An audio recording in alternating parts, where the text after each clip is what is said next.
right. All right. Greetings, one and all. Chris Courtney here, new Pragmatic. It's time for the feedback loop. Back after another crazy weekend in the world. I hope you are doing well wherever you are quarantining yourself at. Today we've got a few different things to look at, and it's pretty interesting. Going in a lot of different directions. Eve, Rebecca, and Tejal are all in here this morning, and you know what's interesting. Tejal is very much in the career mode, kind of focusing on the she's beginning the job application process, and oddly enough, I got an urgent message from Tejal this morning. Oh my God, I've got something going on at 10:30. So I'm going to address her questions first because she may be tuning in here, rapidly trying to prepare for this exploratory interview that she's about to have. Then I'm going to circle around to Eve. Eve's got form design, her latest exercises for that. Oddly enough, Eve, you're heading headlong into feedback, which is waiting for you right over the hill after this. And then Rebecca, who's been working on a variety of projects. That's just the easiest way to say it. She's been working on everything. She's circling back to a project we haven't seen in a while, Knife Doctor, and I'm going to try to answer a few of her WordPress questions. I got to be honest with you, I'm probably a little rusty on that one simply because we haven't talked about that project in a few weeks. So I'm going to be probably tripping over myself as we get ramped back up on that. But let's go ahead and start over here with Tejal. And Tejal is working on her cover letter. And if they're, without even reading this yet, I want to focus on like what are the main things that I want to see in a cover letter as it pertains to somebody applying. And I can tell you right away that I'm interested in knowing how you're going to help me as an employer. I'm interested in knowing that you're specifically applying for the job that I've posted, and then I want to know a little bit about you and how you fit into that. It's very, very difficult to send a standard quote cover letter that you send to everyone. Typically speaking, those cover letters are something along the lines of, "Hey, I'm great at A, B, and C, and you should hire me. And here's my contact information." It says very little about the person you're applying to. It says very little about what they're hiring for, and those do not help your cause. The types of cover letters that help your cause are the types of cover letters that really address the person you're applying to. The best cover letter I actually ever received from a potential hire, and oddly enough, I didn't hire them mainly because I didn't have a position at the time. But I literally I opened it, and there I was facing me, and my face was on the cover letter. I was like, what? And it was very clear that this was not a cover letter going to anybody else, and it talked about how they had followed the innovations we were doing at the company, and they knew all about the company, and oddly enough, ended up hiring their fiance, which was weird.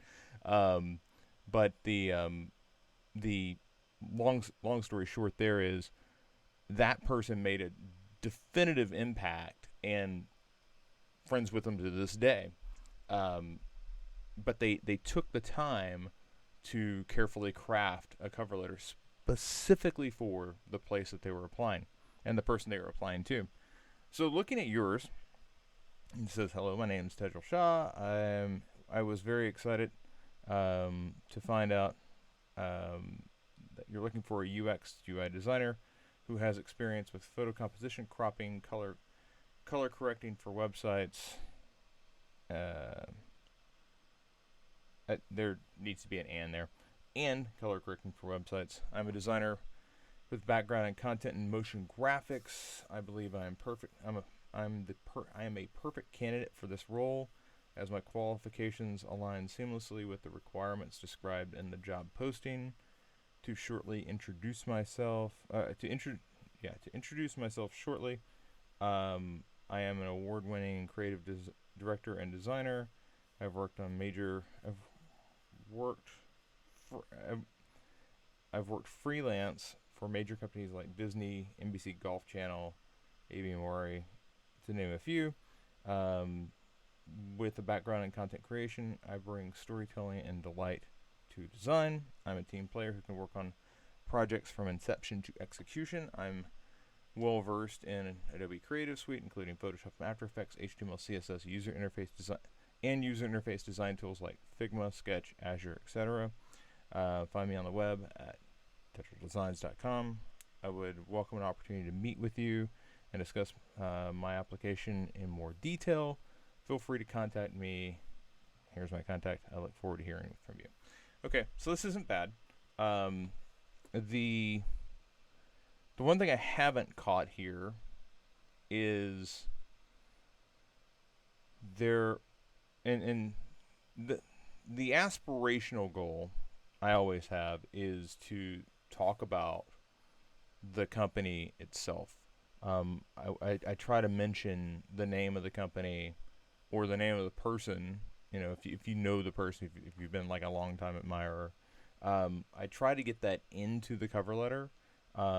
You've done like half the work here, though, because you specifically mentioned like, hey, you're hiring somebody who has experience with these things, and that's great. Okay, it's not likely that there's going to be two jobs out there that specifically are looking for those three things.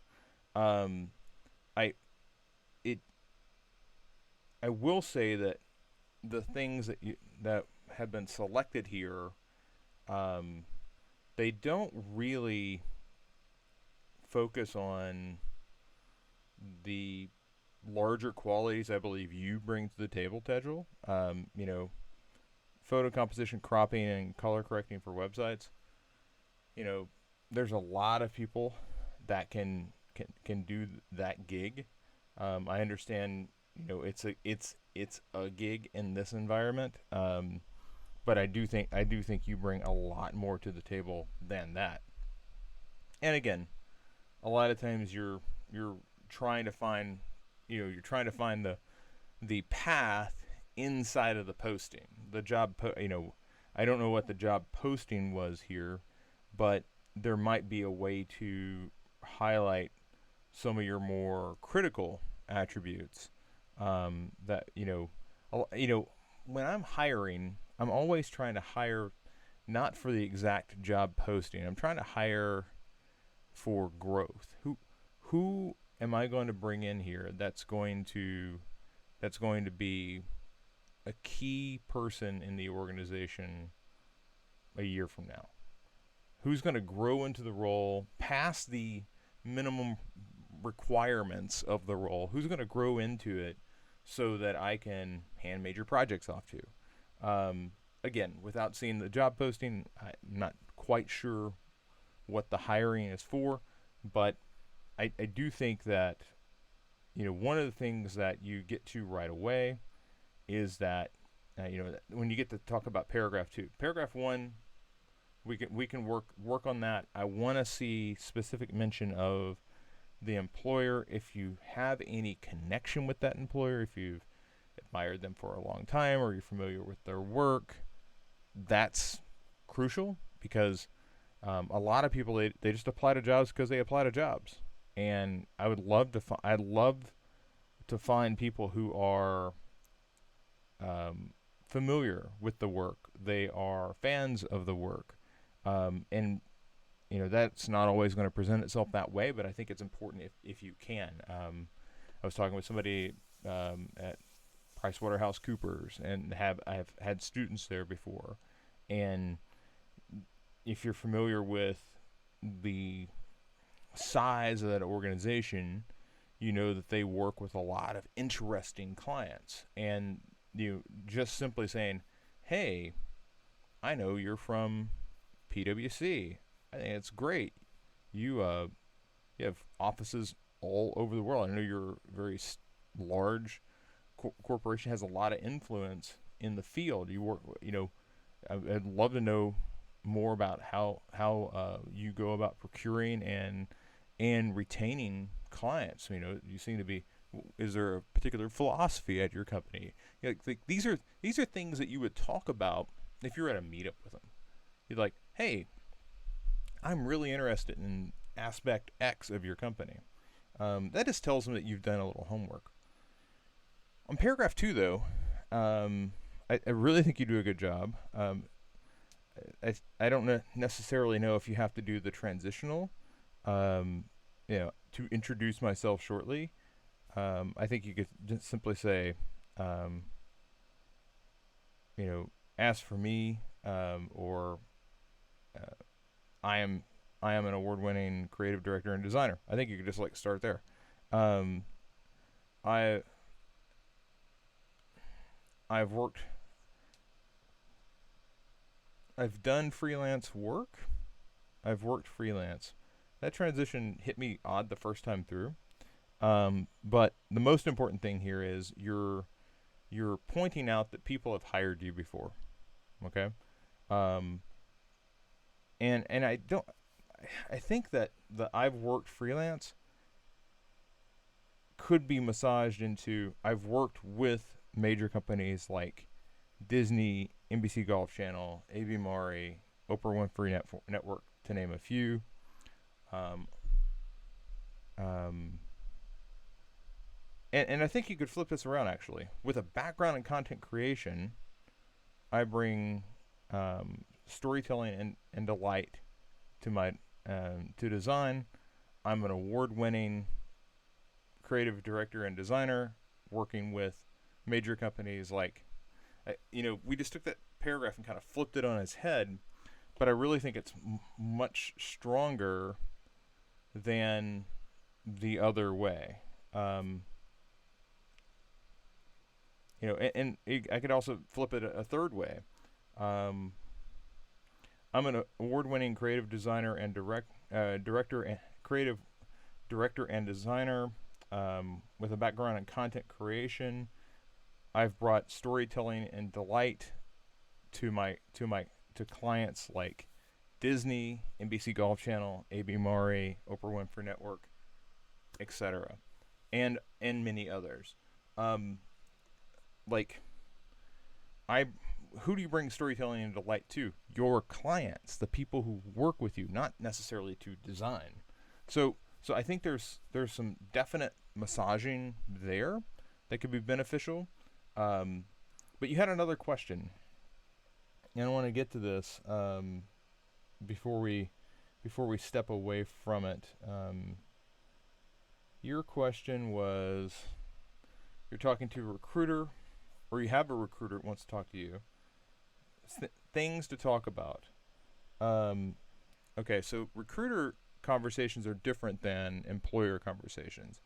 Recruiters are often, they are. How do I put this? How do I make this as nice as I can? Recruiters are kicking over every rock they can find. Okay, um, it's not bad to have a recruiter on your side in this environment, this specific environment where people are kind of scrambling at the moment. Nobody knows just how bad the quarantining virus outbreak thing is going to be. Um, so a big question they're going to have right away is they're going to want to know, so what's it like for you working remotely?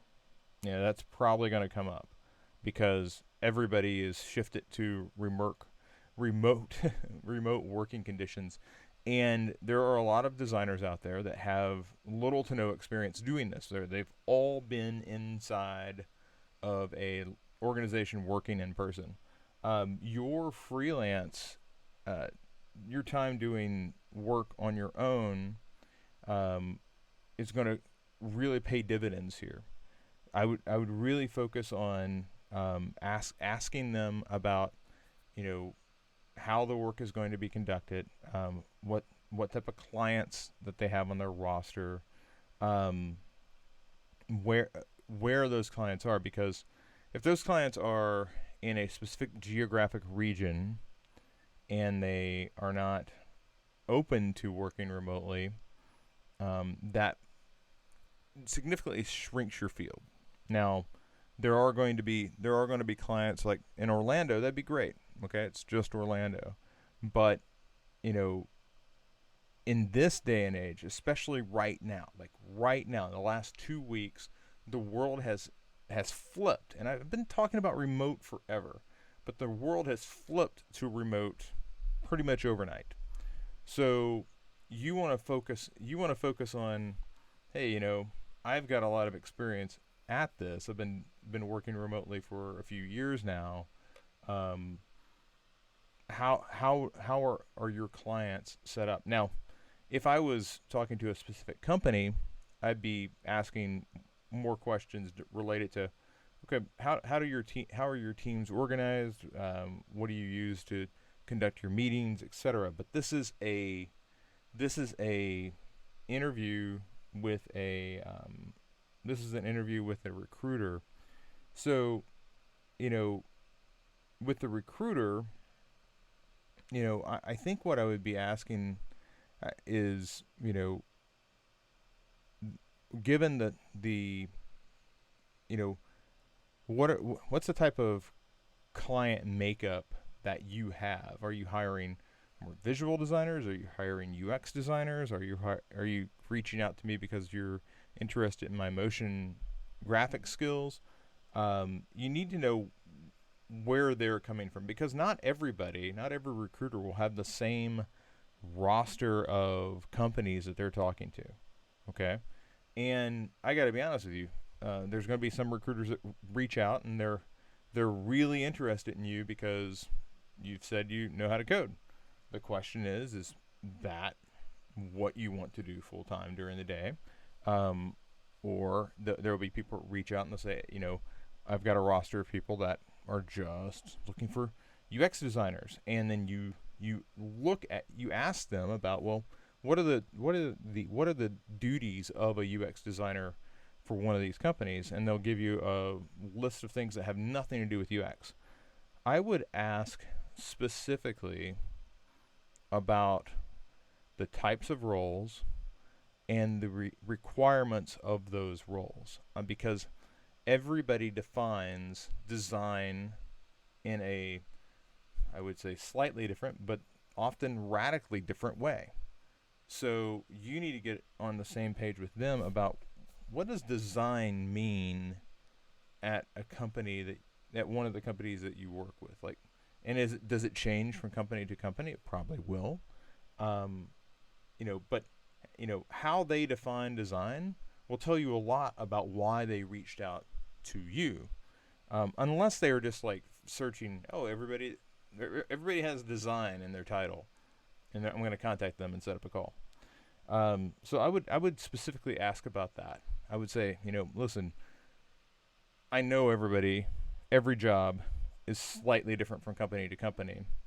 Um, how do you define UX design, or just what designers do, and how does that apply to the companies that you work with? I think that would be a very good place to kick off, and then get into where, are these in-person positions, especially given what's going on in the world? Are these remote positions? If so, great. You can get started right away because you know how to do this. And I would really focus in on, hey, I've been doing this for a few years now. I know the ins and outs of working from home. It's not going to slow down my process. As you can see from my portfolio of work, I can get a lot done and move forward from there. But that's what I would do, Tadjil. I hope that this has been helpful. I would reorient that second paragraph. I would try to get specific mention of the company into the first paragraph. And then, yeah, everything else is fine. I do think there's always little transitional phrases and whatnot that we can work on. I think well versed needs to be hyphenated, by the way, but but anyway, I will leave that to you. I think what's more important right now at this particular moment in time is that you get in there and you have a really comfortable conversation with that recruiter, and specifically get down to, hey, I know you're looking for designers. What does that mean for you? Because that tells me a lot about what I'd be being asked to do on a day-to-day basis, because I know what design does. Do you know what design does? And are our understandings of design in line? So, with that said, we will go the other way. We'll get over here to Eve, and I'm gonna check. Oh, hey! Oh my God, James checked in. Hey, James. Uh, okay. Yeah, James is James works for Apple, and variety of jobs there. He's not Johnny Ive yet, but he's working his way there, and he says he's working on the interface for his project. James is overhauling a project that he had previously done. Tegel, you know something about that, and and unfortunately for James, from Seattle, working in San Jose, and all this stuff happens. We're sending our thoughts out to you, James. I'm glad to see that you are uh, healthy and pushing forward. Let's go ahead and check in here on Eve. Um, Eve had, oh my goodness, is that a sloth? That's a sloth. That's a sloth reading a book. Um, okay, I'm gonna actually turn off some of these guides so that we can more accurately see,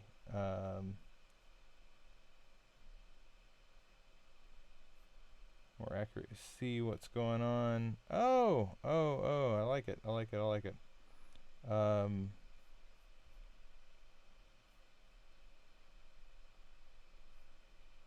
let's do it here as well.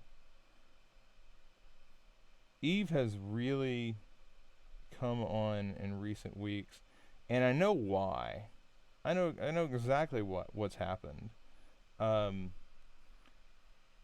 so Eve has picked up on the fact that there's no harm in looking around and seeing what's going on in the world of design. She's done a excellent job of taking the assignments and saying, how do other companies do this? I'm going to do some exploratory research. And that's exactly what I would hope that you would do. It's exactly what. Now, exploratory research needs some manner of focus to it. To come in and say, oh, you know what, I'm going to study, how people update their credit cards on an app. A lot of people, frankly, wouldn't sit down and make that their target, you know.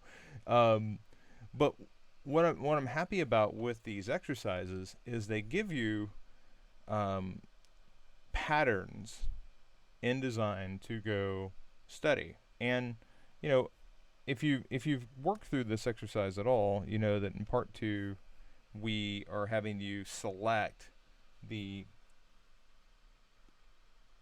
Yes, I see you. I see you, Kara. Um, Kara's Kara, Kara. Kara's checking in this morning. Yeah, I know you will be more active. I know it. Your world is flipped upside down. There's nothing harder than working from home with a toddler, because toddlers are adorable. Toddlers are adorable. They're like fun house cats that kind of talk back and babble at you. You don't have to change a diaper on a cat though, so that's different. But that said, they trying to work from home with a little one. I can only imagine how difficult that is. I have a little one, but she's 12. No diapers involved there. Um, but but they even at 12 they ask to be fed, which is weird. You would think that you put a bowl of milk out and they're fine. Um, but seriously, Kara, I fully understand. Back to Eve though. Eve has, you know, Eve's worked through exercise part two where she selected the fields, so she had a target of where she was headed. The the real question is, okay, what do I do with that information once I understand what I'm going for? What happens next? And one of the earlier iterations of this, Eve got it basically half right. Okay, so there's payment card here, and there's card details and billing address, and she's gone through and decided, hey, I'm going to edit these separately. I I could I could put these. I don't know. I might actually put these together, to be honest with you, Eve. Simply because most billing addresses. Although this is kind of interesting because if you had multiple cards and the billing address was the same, this actually simplifies the design a bit. That's an interesting design tweak here, to have the two separate. And if you had multiple cards, I could kind of see it. I could kind of see it. Okay. Um, but here on the card details, this is the crucial part.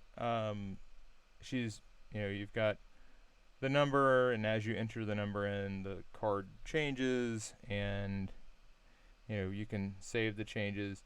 The what's interesting and vital to this is that when you're updating a card, the card already has details. It's not blank.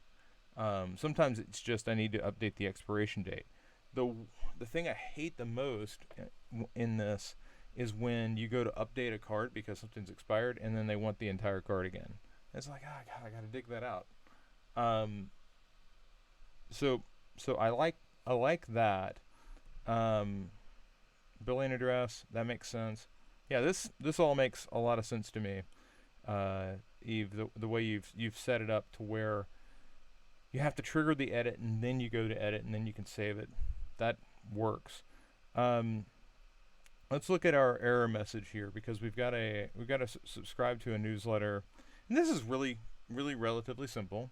The newsletter, it's wanting email and name, and basically the trigger here is, nothing's illuminated. You type in this and that, and then you can hit subscribe, but you can't actually, because hey, this has got to be a valid email address. Now, the question here is, should this trigger if this is invalid? And I'm going to say no. That if typically as you go, these things will be validating as you go. And a lot of times, to be completely honest with you, if you get you can be overzealous with validation. Okay, so like I've seen these where I'm typing in the email, and as I'm typing in, it starts screaming at me, "This is not a valid email address." It's like, I just started typing my name. Just calm down. As you get to the @ symbol, it then starts it then stops barking at you because you've entered an @ That doesn't mean that it's a valid email address. But I think that the way that I would work this in terms of validation is, until you shift focus to your name, I wouldn't throw an error on your email. Like if you entered Mauve M and then switch down, then I think it's fine to throw the error, because hey, you forgot to enter your email address. But if you're just typing, I wouldn't, like, don't be the overzealous error message that begins barking at you the moment you start typing. Like, wait until they shift focus. But once they shift focus to here, if this is incorrect, this shouldn't illuminate. Like, I can only get to the subscribe button being ready to go if everything's validated. So that's the one thing I would say here, Eve, is that for your Zen Read books, which again, let's be honest. The sloth is fun. Um, you also have the back arrow and the X. I don't think you need both. Typically speaking, if you wanted to cancel out, you could just go back. If you didn't want to have a back button and this was more of a pop up, you could then have the X. But I don't think you need both. Um, but otherwise, I think it's fine. I just want to mention that little bit about validation there, because there, you know, when you're talking through this, like let's just say that you're working with a developer on it, and you're working through it. They're going to wonder why you would ever move on to this phase. Why you wouldn't just do the validation as you go. Excuse me, boy. You'd think that standing up I'd be fine. All right. Also, I like the standing desk. This is a lot of fun. I feel a lot more energized when I'm up and around than I do when I'm sitting down and getting sleepy. All right, so I'm gonna save that. Good job overall, though, Eve. I mean, it's hitting on the right tones. The question here is again, when does that trigger, and does this ever get triggered without these properly validating? But again, Eve's gone above and beyond, and she always includes these cute little illustrations. Um, I know that I don't think Eve drew this. Don't worry. I don't think she's implying that she drew that. I think she's trying to make this into an interface, and that's what we're trying to do. We're trying to make interfaces. Although if you'd like to draw, you're more than welcome to draw. But it's not required. It's not required for interface design. You do not have to be an illustrator to do interface design. All right. So here we are over on Knife Doctor. And I'm trying to get a handle on everything that's going on here. Last time we talked about Knife Doctor, we were talking about like these backgrounds and doing an overlay, and so we're working our way over, and it appears that we're kind of over here. And I know that you have this sort of a thing where you've kind of put an overlay on top of the image. I believe that's something that you can actually do in Elementor. I would need to do a little research. I don't necessarily know that you have to export the image with an overlay already on it, or at least I would hope that you wouldn't have to, because that can be done in CSS. That said, I'm not sure about the arrangement here. It's all caps, a lot of type tight together. This orange is really kind of dark for the blue that it's up against. And then you've got some SVGs. Now, you had questions a minute ago, or a bit ago, I should say, for the SVGs, and I just want to kind of go back over here to your journal. I'm just opening that up really fast. You tried importing an image with overlay, created Figma. After optimizing, it won't upload. Okay.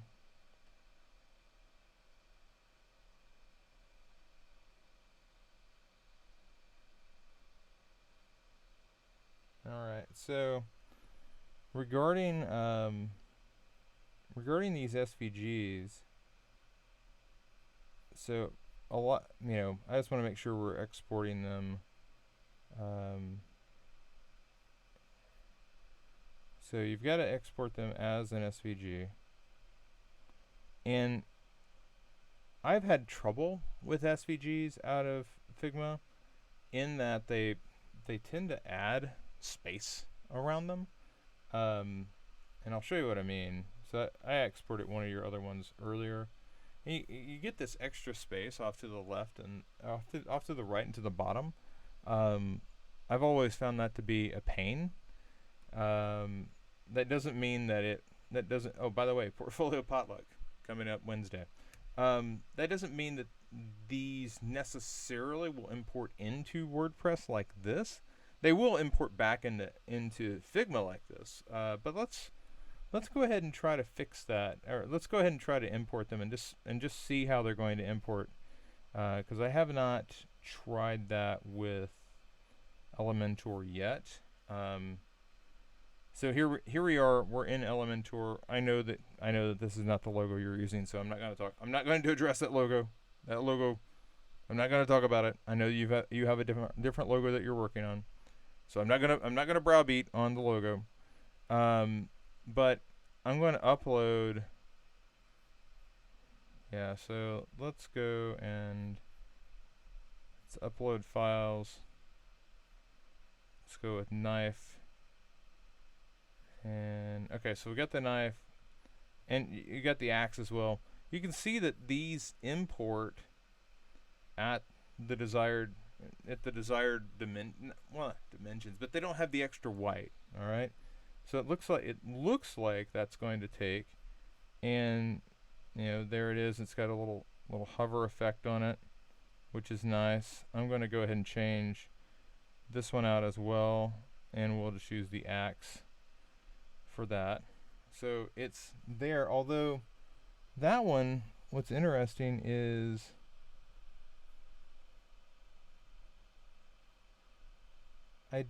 I don't necessarily care for the sizing here. I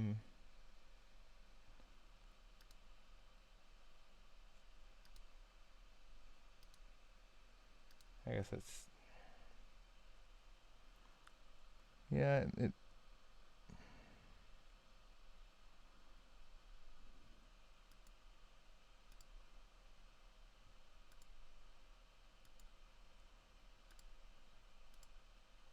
so I'm trying to get a better idea. Yeah, that's not great. Over here, it doesn't cause an issue. And I'm wondering if by default it wants these to be square. And the reason I say that is when we look at this inside of Figma, let's see, what is this size-wise? So it's a little wider. This is much wider. This is almost a perfect square. I'm going to export your scissors, and let's export that. Oh, I exported it as a PNG. Great job, Chris. Fantastic work. And I'm not sure why that is group, but we'll get to that in a second. So there that is. It's an SVG. Let's come on over to this. I want to replace this one. It's probably more appropriate anyway to use the scissors there.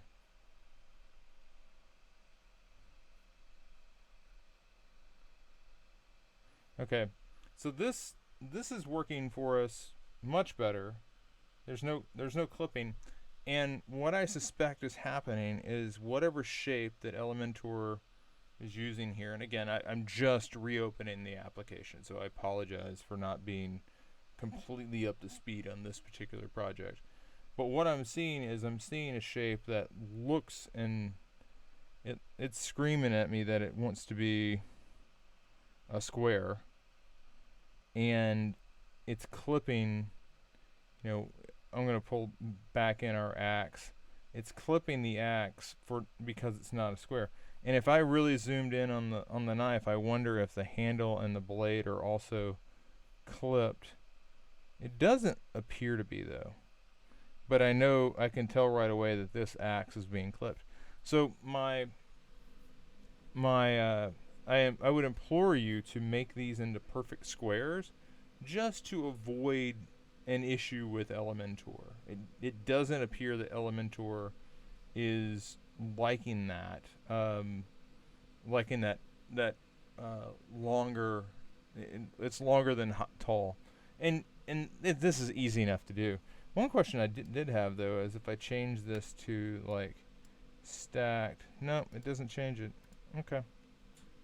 All right. So I would edit those into squares. I would draw them to be squares, much like you did your scissors. I don't necessarily know if you want them to be these to be two tone. I can tell you right now that the knife doesn't need to be two tone. I can tell you that the axe doesn't need to be two tone. The only thing that has to be two tone is the scissors, and that's simply because you have this, the crossed scissors. Although it's like scissors, I'm still gonna know it's scissors if it's a single tone. So just keep that in mind.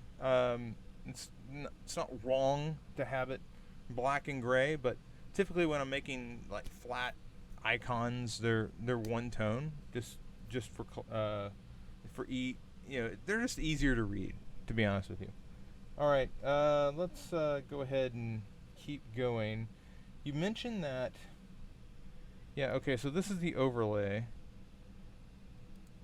and I want to look at this section, see if I can better nope, that's not what I want. We'll close that.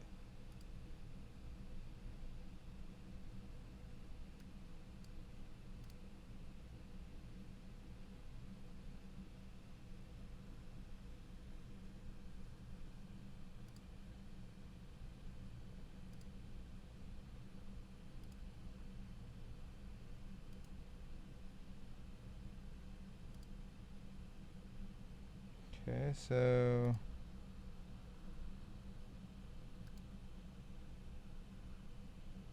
just trying to see where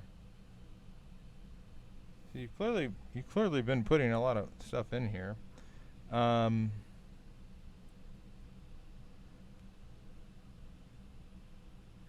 don't see the upload, and maybe that's what you mean, that you were having trouble getting the upload in there. What I'm curious about is if we, let's talk about color.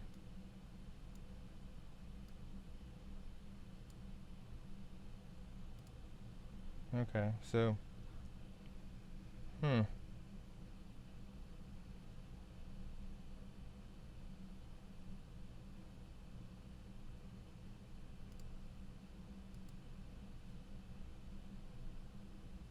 background overlay. Yeah, this is what I was talking about. Like, I'm not sure what your color is, what you're wanting to do with color, but it seems like there's the ability to do something with it here. I'm just gonna pull this in.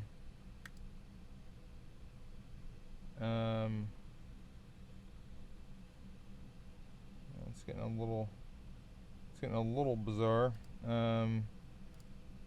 So what I'm going to do really fast is I'm going to trash that one. Okay, so now we got this background overlay, and your color was over here.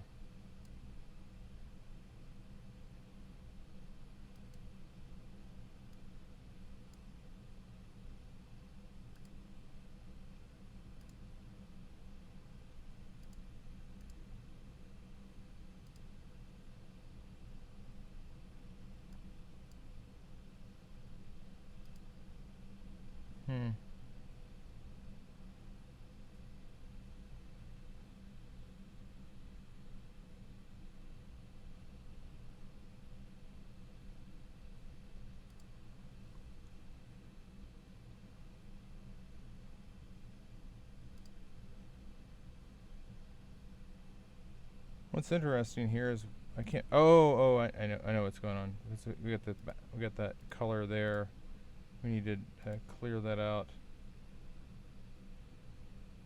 Okay. And we've got background overlay here. We don't really want that to be.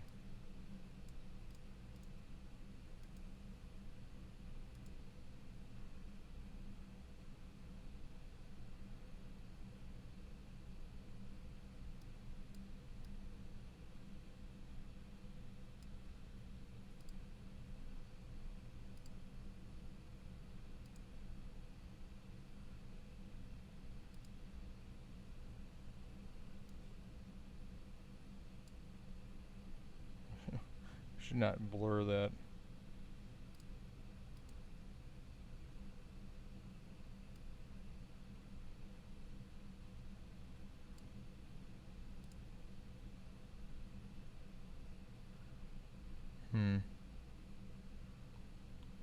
This I'm going to have to come back to because, well, let's see here. If we say center, center, is that, okay, that brings that in. Okay, well, that's closer to what I'm looking for. No, I do not want to repeat. Size, cover, okay. Contain, no, I don't want to contain, that's, I can go custom, okay.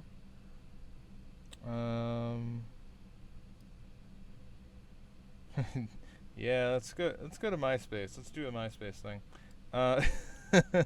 Let's not do that. Cover is typically what I would use, and mainly I use cover so that it is responsive with the page. But we've talked about that would require probably a crop to get that blade back larger. If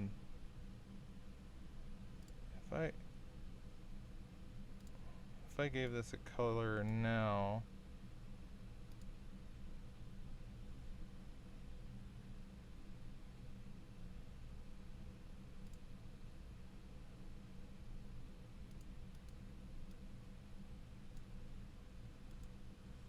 it's interesting. It's not allowing that to go over the top. Gradient? No.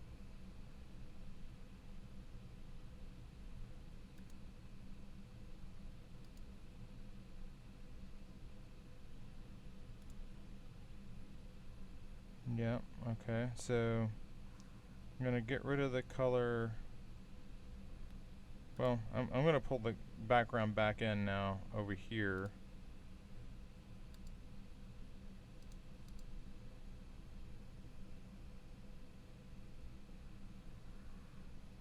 But we're going to change the overlay background. Yeah, something like that. I think that's really more what you were going for on the other side. We do want this to be larger, so let's see if what controls Elementor is giving me up here. Background center, size, cover.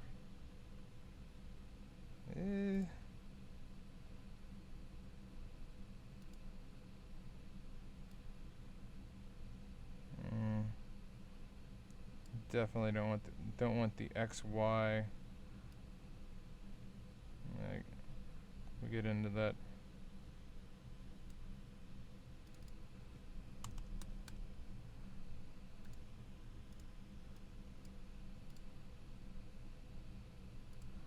So center is what I would do, except I would recrop this photo, and then I would use background overlay to get in the overlay that you're going for.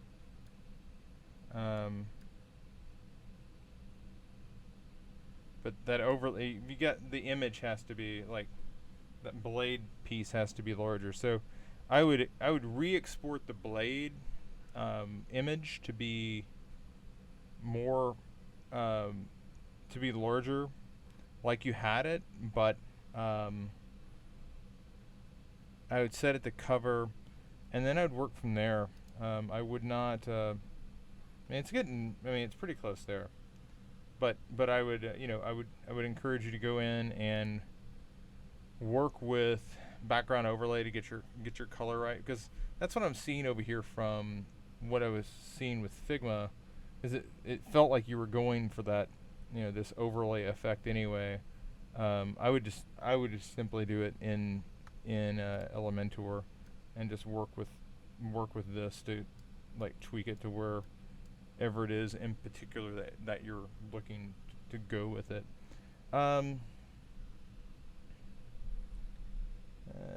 Double white part underneath of the header. I'm not seeing that. I'm going to hit update on this so that we get. What's most important to me is that you get this background overlay thing together.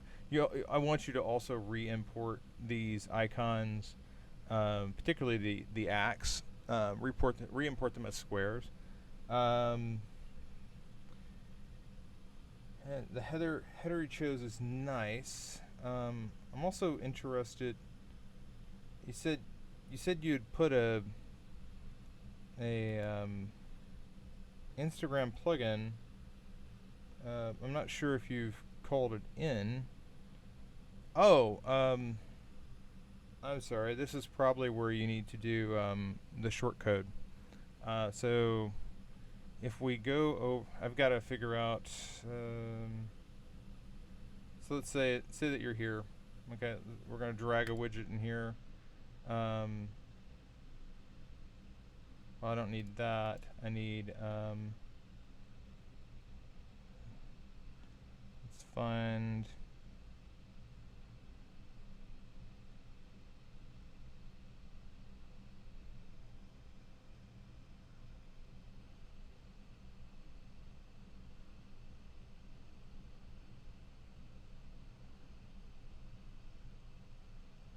Short code. So you want a short code here, and then in that short code you're going to bring over the bit from that plugin. I'm gonna apply it.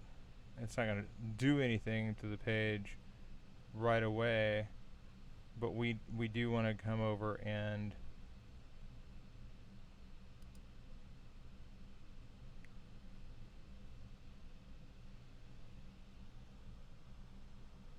yeah, okay.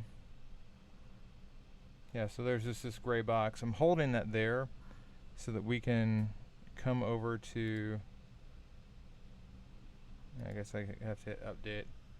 We need to come over to your plugin wherever it happens to be. So let's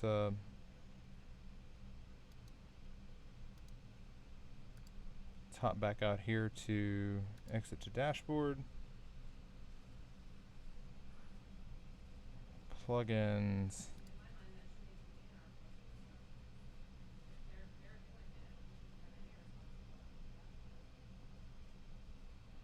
Trying to find. There's a lot of stuff installed here.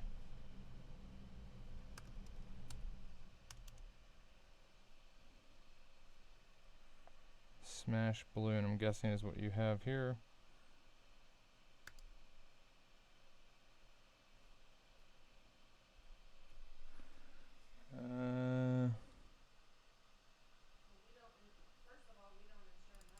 Instagram feed. So this is, it says display your feed, copy and paste the short code directly into the page, poster widget where you'd like it to display. So now we're going to come over to Elementor.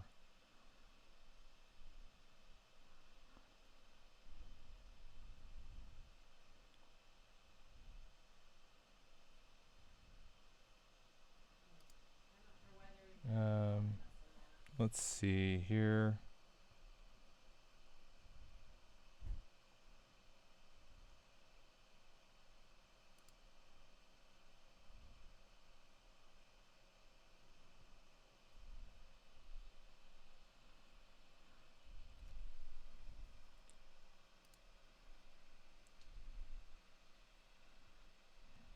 I'm guessing we were on. Oh wow, there's a lot of stuff in here. Let's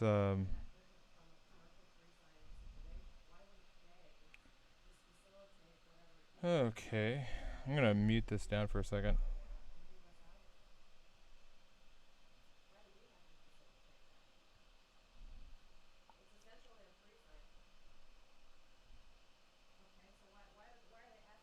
It shouldn't be the post page.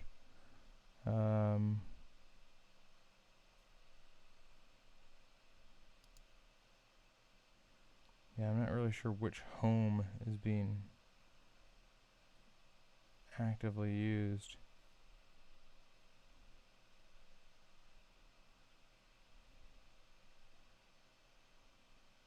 Oh, it was published in 2017. Guessing that's not it. Um, let's go to the site. Let's just do it. I can get back. It's sometimes easier just to get back to it this way. All right, so there we're here. We're going to edit this page with Elementor. And all I'm trying to do is paste that shortcode back in. Now again, you've pulled the plugin in, so you know what to expect here. I'm going to see it for the first time whenever it pops in.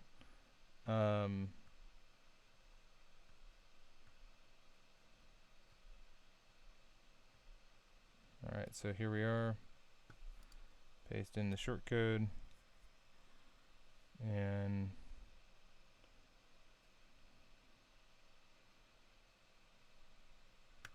there it is. I'm not sure if does he have anything in the Instagram feed yet. I'm not sure if he does, but it's now loading in there.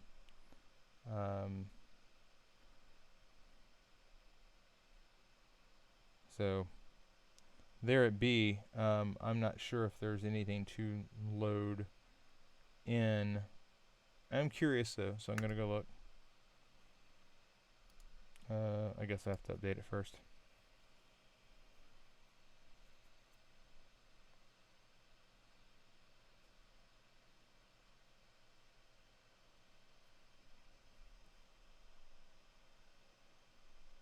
And let's go ahead and yeah, that's updated. So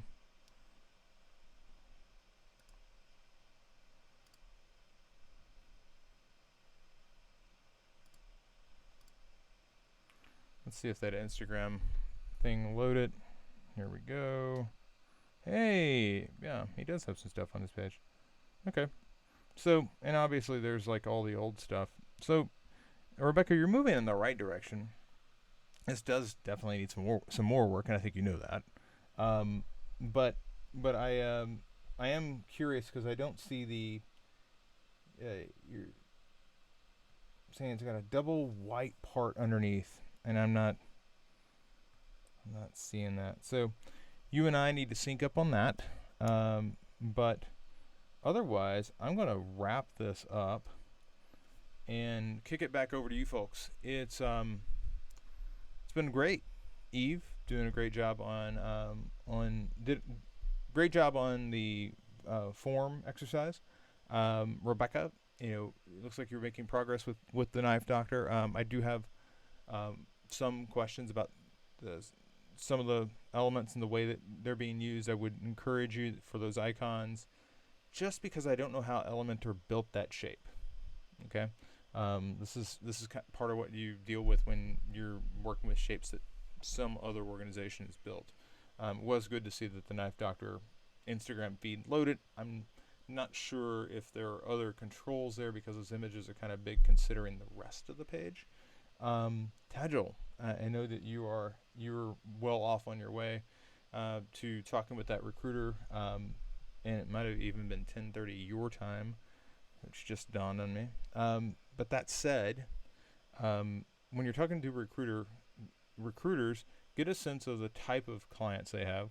When you're talking to an organization, get a sense of how that organization works, and then when you're writing your cover letters, really make sure that you are pointing out that you are applying to a specific place and interested in them for a specific reason. Okay, and if you can do that, you've beaten half the audience, because everybody else is sending out these form letters that, you know, hey, I'm great at X and you should hire me, blah. And I'm interested in why that organization would benefit from you being there. What do you do that specifically helps that particular organization? If you can hit on that, you've broken through. All right, ladies and gentlemen, Chris Courtney here for New Pragmatic. Thanks again for joining me for today's version of the Feedback Loop. On Wednesday at noon, we will have the portfolio potluck. Be back reviewing portfolios. Tell your friends. Sign up. The link is floating around the internets now. So sign up, and I will see you all again on, if I don't see you at Portfolio Potluck, I'll see you hopefully again tomorrow on Tuesday for another edition of the Feedback Loop. See ya.